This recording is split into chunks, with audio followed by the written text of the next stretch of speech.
छोटा टार्जन और जंगली मक्खी। सुबह का वक्त था। सूरज मशरिक से अच्छा खासा ऊपर निकल आया था। सूरज की तेज किरणों ने छोटे टार्जन को केलों के झुंड में बनी झोपड़ी में बेदार होने पर मजबूर कर दिया। उसकी आंख खुली तो उसे भूख महसूस हुई। वो आंखें मलता हुआ उठ बैठा। उसने अंगड़ाई ली और झोपड़ी से बाहर निकल आया। वो खाने की तलाश में निकल पड़ा। वो चलते चलते नदी के पास जा पहुंचा। नदी का पानी साफ था। वो झुका और उसने चंद घुट पानी पिया। पानी ठंडा और खुशगवार था।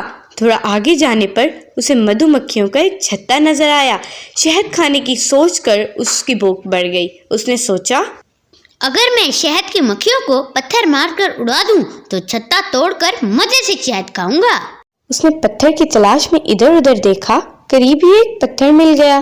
उसने पत्थर उठाया ही था कि उसे एक नस्वानी आवाज सुनाई दी। रुक जाओ, पत्थर मत मारना। ये आवाज सुनकर वो चौंक गया। उसने इधर उधर देखा लेकिन कोई नजर न आया। उसने समझा ये उसका वहम था।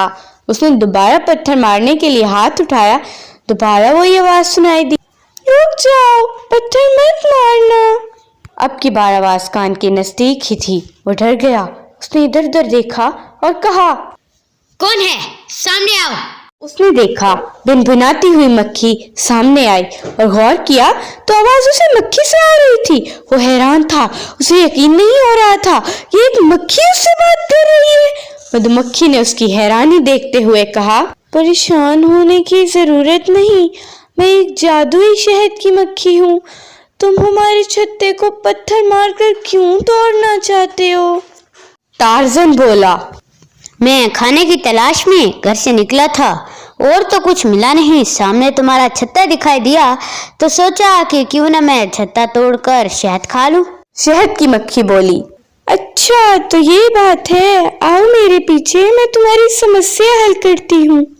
मक्खी आगे आगे उड़ी और टार्जन उसके पीछे पीछे चल पड़ा। चलते चलते मधुमक्खी ने उसे दरख्तों के एक झुंड के पास ले आई जहाँ बहुत से फलदार दरख्त थे और उन पर फल लगे हुए थे। अक्सर फल पक चुके थे। टार्जन फल देखकर हैरान भी हुआ और खुश भी। उसने मधुमक्खी से कहा, पर तुम्हें इस जगह का कैसे पता चला?